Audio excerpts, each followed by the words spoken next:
বিৰুদ্ধে আমাৰ গোটেই অসমৰ ৰাইজে 2019 চনৰ পৰাই অবিৰতভাৱে সংগ্ৰাম কৰি আহিছিল।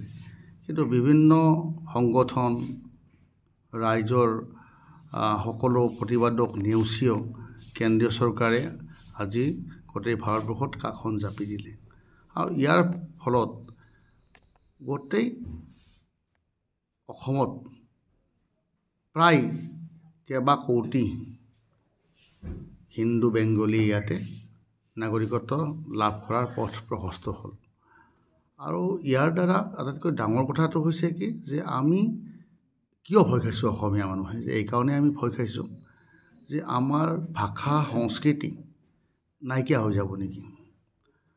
সাধাৰণতে আমি দেখিছোঁ যে অসমত আজিও বিশেষকৈ আমাৰ ব্ৰহ্মপুত্ৰ ভেলীত শিক্ষাৰ মাধ্যম অসমীয়া, দুই এখন প্ৰাইভেট স্কুলত ইংৰাজী হৈছে। কিন্তু এতিয়া এই কাখন জাপি দিয়াৰ ফলত আমাৰ অসমৰ যিটো ঐতিহ্য, এই ঐতিহ্যৰ প্ৰতি ভাবুকি সৃষ্টি কৰিব। গতিকে আমি ইয়াৰ বিৰোধিতা কৰিছোঁ।